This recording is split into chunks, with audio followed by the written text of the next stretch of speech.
Alright guys, Jameson and Alex here. Today we're going to be talking about the Infernal Bond subclass for the Beastheart, created by Matt Colville. That's right.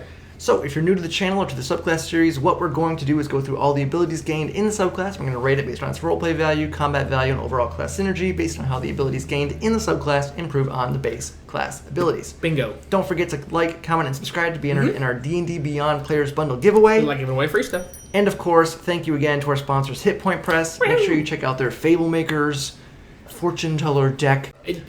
For those of us people who are creatively challenged, it gives us little shortcut cheat codes to be like convincing your party in fun ways. Add a little bit more intrigue. Yeah, which maybe they should go this way. Like, well, that feels kind of fun. Yeah, let's do that. So make sure you guys check them out. Lots of high quality stuff from them. We'll leave a link down in the description below. If you have a minute, make sure you check it out. Definitely worth your time. Absolutely. All that being said, let's jump straight into it. Alex, Infernal Bond. What do we get? We get the Devil's Understanding. When you choose this bond at level 3, you can speak, read, and write, and understand Infernal. The language, of course, that is. Additionally, you gain proficiency in the Arcana or Religion skill, your choice, if you do not already have proficiency in those skills. Also, we get some infernal exploits. If you watched our base class, which I hope you have read through, understand the base class, and the 3 videos we had to do to go over all the stuff that this base class does. So much. To know what these are, because these are infernal exploits, which function like your primal exploits, and you do use the ferocity as a resource, but these are specific exploits only to this subclass. Right. You're going to have access to 4 additional options starting at level 3, which you get to pick one of, and then there are 5 more options that you get to pick from at level 11. All right, so starting off at the 3rd level options for the Infernal Exploits, we have Drain Them for 4 Ferocity. When your companion hits another creature with its signature attack, you can use your reaction to have your companion regain hit points equal to half of the damage dealt. So nice little way to have some sustain on your creatures. Right. You also have Hellish Wound for 4 Ferocity. When your companion hits another creature other than a construct or an undead with their attack, you can have the attack deal a hellish wound to the creature. No action required. At the start of each of their turns, the target with a hellish wound loses 1d10 hit points for each hellish wound they have.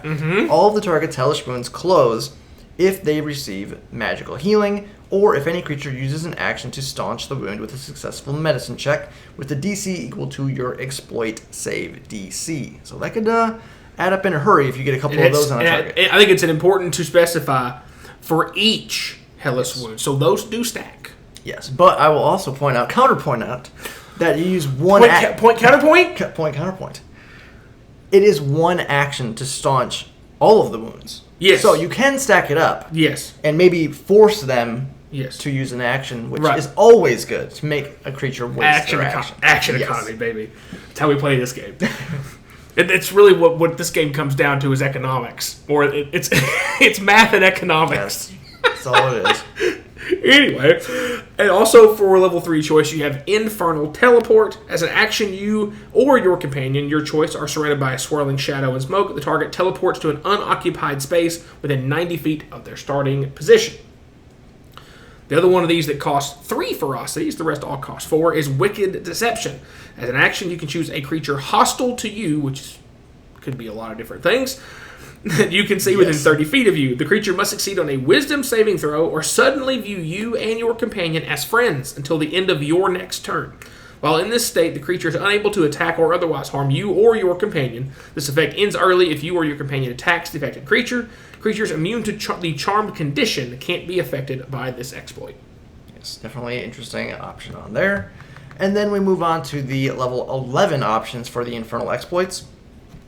First is the Brimstone Teleport for 8 Ferocity. As an action, you teleport to an unoccupied space you can see within 30 feet of you. Each creature within 5 feet of the space you leave, and each creature within 5 feet of your destination must make a dex saving throw, taking 4d6 fire damage on a failed save or half as much damage on a successful one. You and your companion take no damage from the effect, and then at level 17, the damage increases to 5d6. Next up is Chains from Hell. As an action, you manifest fiery chains that attempt to wrap around up to 3 creatures. Yes, yeah, that's just difficult to say. Of your choice, you can see within 30 feet of you. Each creature must make a dexterity saving throw. On a failure, the target takes 46 fire damage. That's 4d6 instead of, like 40, the flat number, again, fun times. And is restrained until the end of your next turn. On a success, the target takes half as much damage and isn't restrained. And just like the previous ability, when you reach level 17, this damage increases to 5d6. I like the multiple target on there. It's very interesting. Mm-hmm. Then we have Dark of Hell for 8 ferocity. As an action, you cause your companions to radiate an aura of magical darkness in a 10-foot radius until the end of your next turn. You and your companion can see within this darkness, which moves with your companion. And you also have the Infernal Flames option for 8 ferocity. As an action, you cause a blast of fire to erupt from your companion. Each creature within 20 feet of the companion must make a dex save, taking 4d10 fire damage on a failed save, or half as much on a success. You and your companion take no damage from the effect, and then at 17, it increases to 5d10. So, there you go. Last ability we have to choose from is Poison Rain, which, again, costs 8 ferocity like the rest of them. As an action, you cause Toxic Green Rain to fall in a 20-foot cube centered on a point you can see within 60 feet of you. Each creature in the area, except for you and your companion, must succeed on a Constitution saving throw or become poisoned until the end of your next turn. There you go. And as a reminder, again, you're going to get one option at level 3, in which you can change as you level up. Yep. And then you can also get a second option at level 11. Yep. So you're only going to ever know 2 of these. So right. You got to keep in mind which ones you might want, though you do have some lenience to switch them up from time to time. That's right. At level 7, we also get Hell's Charmer. Your companion and you can harness the supernatural charm of devils to work enchantment magic on other creatures. As an action, choose one creature you can see and your companion can see within 30 feet of you. That creature must make a wisdom saving throw, doing so with advantage if you are fighting the creature or your allies are fighting them. On a success, the creature knows you tried to charm them and becomes hostile towards you and your companion. On a failure, the creature is charmed by you and your companion for 10 minutes, or until you and your allies do anything physically, mentally, or emotionally harmful to the creature. I love how it's no insults about their mother. Emotional damage. The charmed creature is friendly to you. When the effect ends, a charmed creature doesn't remember what happened during the time that they were charmed. That is very important. Not only do they not know that they were charmed, well, I mean, I guess it seems like that's how it is, but they don't know what happened during the time that they were charmed. Yeah. What just happened? Yeah. Anyways, you can use this feature a number of times equal to your wisdom modifier. Regain all uses when you finish a long rest. I'm just thinking, you just charmed somebody at the bar, talked them into doing whatever, and all you did was like move them over, and you sit them back down in a different bar stool, and they come to, and they're like 10 minutes later, they're like, wait, what? I get from here. Hey, things can happen. Just gonna be ruining people's minds with that kind of stuff. It'd be great fun. Anyway, I would think of just fun, creative instances that can occur. Next up at level 11, we have Fiendish Traits. Your companion's connection to hell causes them to become more fiendish. Choose one of the following traits for your companion. Barbed Hide. Your companion grows barbs all over their body. When a creature within 5 feet of your companion grapples them or hits them with a melee attack, that creature takes 1d10 piercing damage. All right. Fiendish Immunities. Your companion's skin, fur, or other coloring turns red, and the companion is immune to fire and poison damage and the poisoned condition. That's fun. It doesn't say non-magical either. It's just Right. It's all of it. Which, you have magical. Most fire. of it's magical. I was like, by definition, I think... I mean, someone can set a fire, and that's not magical, like a torch or something. It's not I magical. don't think it ever specifies in the rulebook anywhere that it is magical or non-magical fire damage. I think it's just fire damage, right? Usually it just says fire damage. Yeah, it's just like, even though the source may or may not be magical. Yeah, true. But the actual damage is not... how about that? Situational. Right? Choice number 3 is Fiery Weapons. Your companion's natural weapons, such as teeth or claws, become sheathed in black fire. Which is kind of magical. Anyway. Whenever your companion hits with their signature attack deals an extra 1d6 fire damage.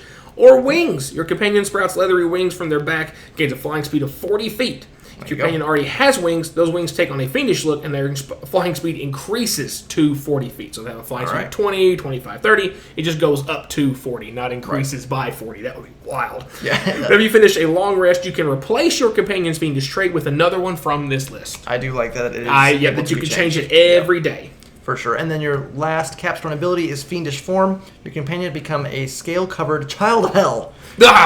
As a bonus action, you can spend 6 ferocity to transform your companion into a fiendish form for 1 minute. While in this form, your companion undergoes the following changes. They are a fiend. They have resistance to bludgeoning, piercing, and slashing damage. And they have advantage on saving throws against spells and other magical effects. So tanky boy. Yes, for sure.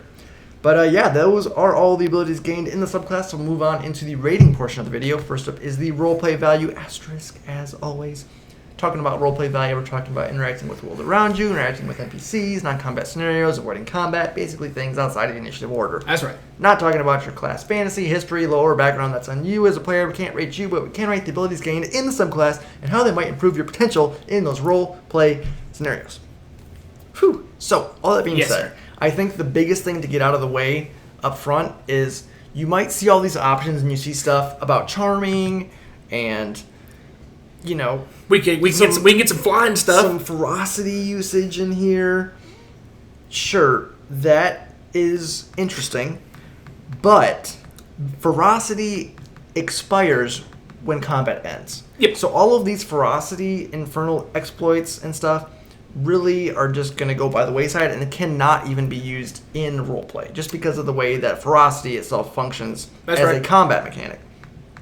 That being said, you do have some use with the charm feature on here, but that's pretty much it outside of, learning Infernal and then gaining 1 proficiency in Arcana or Religion. So with the situationalness, situationalist. He's making up words now. With the amount of situational circumstances that come up with charming. There we go. That's better. Got there. It is falling more on the niche side of things. Yep. And you do also have a limited number of uses of it as well based on wisdom modifier. So you're kind of one of those classes where you can go into wisdom, but it's probably not going to be your primary stat just because you're not going to be using wisdom as your damage. Yep. So it's really not going to be super effective for a charm, and it is very situational as well. Yep. All that being said, we gave it a 2 in the roleplay department. A 2. There you go. On the combat side of things, where things get very, very interesting, because you're getting some very interesting, different infernal exploits to choose from that are specific to you. Right. Which is awesome, because a couple of these I really, really, really like. Like the Hellish Wound, for example. Yes. Like Jameson says, it does give you a little bit of a bad side of things that they can use an action to remove all of them, because you spent like 4 straight turns, you stack that sucker up, and now it's hitting for 40, 10 a turn. All of a sudden, that hurts. It kind of forces them, but they can get rid of all of them at once. But you're forcing their hand to spend their entire action to stop just that. Right. Which means they're not doing anything else. And that also means that they had 3 turns before that turn that they were taking extra damage. So you're forcing them to make an extra choice. Do they just ignore this stacking, or just, even if you only do it twice, for example, that passive damage there's nothing they can do about, or do they take some time to really do something about that and then just get walloped on by everything else? Right. Fantastic. The drain them thing is fine. It's just their signature attack is not going to do a ton of damage until later on. The damage scales up a little bit. Right. But so you can give them some health if you really need to. I just think the wound's the best option overall. Yeah. The teleport, because it takes your action to teleport. Right. Again, all you're doing is just teleporting you or your companion 90 feet away, and that's your whole action. If that was a bonus action, I'd be a lot more interested in it. Right. Because you could teleport and then make an attack, or whatever the case may be. The deception thing, you could try to make that work. But it's specified. It had hostile. You could try to charm them if they can make it work. It's like, maybe, Right. But it's not a terrible idea, but it's a thing. Down to the bottom ones. Okay, again, Brimstone Teleport. You can pop out of there, do some AoE Double damage. explosion. So it's definitely a better version of the other one because you're getting some damage with the teleports. Right. Yes, taking your action, but at least you're getting damage out of it. Right. AoE damage at that on part of it. We're gonna skip my favorite one. Come back to it. The magical darkness thing. You're taking your whole action just to make yourself essentially harder to see, so like range stuff has disadvantage on you. Like I guess if you were really if you get right up on someone, they're going to be in magical darkness, so they'd have a disadvantage as well. But right. it's trading your action to give disadvantage, which it would last. They could just leave and attack someone else. Yeah, like so. Depending on circumstance, of course. The Infernal Flames. Yeah, it's basically a slightly larger fireball to hit, but it is a single target. It is each. Sorry, I misread that. It's each creature within 20 feet of the companion. Okay, so yeah, it basically is a slightly larger in terms of damage. But it's once it scales up, because from 68, 40, 10, I think it's 5d10. So yeah, it's an option if you needed that AoE damage. And the same thing with the poison rain, the poison condition. But again, the problem is the Constitution saving throw. Yeah. By the time you hit level 11, how effective is that going to be? Maybe. Yeah. Which gets me back to my favorite choice, which is definitely Chains from Hell, because, like Jameson said, it's a multi-target option. You get to do damage and restrain up the chance of maybe 3 different people. And also gives you more chance of something getting restrained. Exactly. It's exactly what I was about to bring up, because even if you don't restrain all of them and you deal half damage to 2, but you get full damage and restrain on 1, the chances of all 3 of them succeeding the save... Then you go to town on the 1. then he's like, guess who's going to get my wrath? And everybody else's wrath this turn. You, sir. You've won. The Charmer thing is going to be primarily used for RP things. It talks about, you and your allies can't be fighting them. If they have it with advantage, you're not going to do that in combat. Right. Fiendish traits gives you a different function for a buff for your companion friend, and there's different choices. It's great you can change it every day. Because you can either do basically some, retribution damage. That's what I could not get out of my head, essentially, with the 1d10 pierce on the melee attacks. You can give them tankier, getting around fire and poison damage, which are 2 of the more common elemental magical damage types, as we had that discussion earlier. You can give them some buff extra fire damage, essentially 100 mark worth of damage, never bad. And you can give them flying. If you for some reason you've been in an area where there's been a lot of flying stuff you've been targeting, so they can get to stuff at least to try to maximize their effectiveness. Yes. And finally, the ultimate form makes your buddy even more tanky, resisting BPS damage from even all sources, not just non-magical, and then having them have advantage on save throws against spells. Yep. There's a lot of options. I've been talking for a while. I know this. There's a lot to talk about. However, the problem is, and why this is not going to score as highly as you think of, man, based on how glowing I am about this, is that you only get to pick one of the level 3 ferocity options, which, again, I have a clear winner in my mind. And you get to pick one of the level 11 ones, which I have a clear winner in my mind. Yes, you can change them, but you're still getting access to 2. Right, 2 of 9. Yeah, 2 of 9. Choose wisely. And the other things are... Yeah, the Fiendish form is great. I like it. But it also takes your ferocity, which we're going to bleed over here into the synergy a little bit with this concept. And the same thing with all the other buffs... from your level 11 ability is that, there's a couple different combat options, but you're only getting one of them. Right. And if you're looking here, you're not getting much help for yourself in terms of other damage for yourself. It's really about buffing your pet with all the stuff beside from your extra infernal exploit choices. Right. They're all going to be using the same ferocity resource that your primal exploits from your base class are going to be using. Right. So, because of the limitations, there's plenty of choices, but not any more uses, any extra ways to get more. I really wish they would allow you to, instead of taking a primal exploit from your base class, take one of these instead, so you can kind of further delve into your subclass. Pools. Yeah, but they're using the same resource. Right. We went with a 3.5 out of combat, primarily, again, because you got choices, but you're limited. You're only going to get 1 at 3, 1 at 11. You could technically, I guess you could take 2 at 3 if you're like late. You could take, I don't know why you would at level 11 pick one of the level 3 ones. You'd probably want to take a better one, and then you could, get eventually 2 level 11 ones if you wanted to, because it lets you swap them around a little bit. But you're only going to you're getting 2 more exploits, 1 buff for your your pet Right. That's going to last that day, which you can change daily. Yes. And then you're going to get, you can then buff them, which takes exploit resources. So like you're really only getting like four extra features plus the charm. Like, I don't know if I counted those numbers out on my hands there. Weird stuff. So yeah, there's a lot of choices, but the amount of times you get to actually use multiple choices is extremely limited, and that's where we come with a 3.5 score. And that's the thing too, is you already are going to have tons of options for ferocity, and a lot of these outside of the teleport stuff is not really that unique. Like the restrain thing is really good. Yeah, but it's not like there are no restrain options with the other primal exploits. Just maybe not an AoE strain. Right. Like, there's so many, it was hard to remember what all of them do. But exactly. There are a lot we did a whole video on similar, similar options for sure. So you're not really getting a ton of unique stuff on here. And this is going to kind of bleed into synergy as well as I'm saying this. Yep. But the other thing is, you can do the Fiendish form, and it is going to give your pet some more survivability.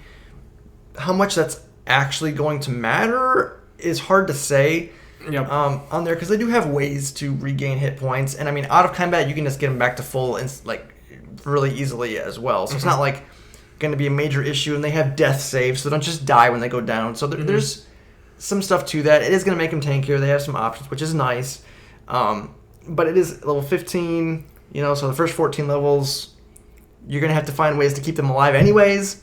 So I don't really know how important it's really going to be to do that. It's hard to say, and it's going to be campaign dependent and party dependent as well, depending on how much martial classes are up in the fray with the companion. If your companion's the only thing up there, it's going to get annihilated every time because it's the main target. It's going to soak up a lot of that melee. But if there's other targets like barbarians or fighters or monks or whatever else in your party, they're going to absorb some of that damage too, and you can kind of play around them, to help mitigate and keep your pet alive anyway. So this might be a little bit redundant, is what I'm trying to get to on here. And a very long way to say that. And then you have some synergy with the passive buffs, like I said, with the Fiendish form and with the once-a-day altered passive that you get with the flying or the extra damage or the retribution damage or whatever. You have some extra synergy with those. And the extra options, like I said, you do get them, but none of them are exceptionally unique. Like, they might have some nice things to them, but it's not something that's so very out there different compared to some of the other base class options you get. I would like to see maybe at 11 or maybe part of the 15 thing, you could use each of your infernal exploits once per day for free as part of that, because it's part of your subclass. It makes those specific and unique, especially because you're only getting 2. If you could take more of them, like my other suggestion, then it's fine not having them. And I mean, to be fair too, though, like 8 ferocity at level, by the time you're level 11, 8 ferocity is nothing. Like, you're pretty much going to have 8 ferocity almost every turn. If you roll high, every other for sure. Right. So it's nothing. I mean, you can be doing these pretty regularly, which is going to be nice. But again, you're only getting 2 of these options. So you have to pick very carefully which ones you think are going to be impactful. That's right. On there. So all that being said, there's just not a ton here that we're crazy about. So we went with a 3.5 on the synergy side. Like I said, the biggest thing is there's not a lot of uniqueness to the exploits. You only get 2 of them, and they're also using the same resource as all of your other ferocity abilities. So how much it's really going to matter is going to be, again, campaign, party, dependent. Pretty much. So, what a subclass. We got another one just like it coming up next. Yay! Extra options, because why not? We already have a million with this class and subclass. So that's it for today. If you're gonna swing for the fences. Just all the stuff. Let us know your thoughts in the comments down below. Thank you again to our sponsors, Hit Point Press. Make sure you check out their Fable Maker stuff. Lots of unique ways to add some fun and interesting intrigue to your campaigns. So definitely worth checking out. If you enjoyed the video, remember to like, subscribe, hit the bell notifications so one of our new videos are coming out. And as always, thanks for watching.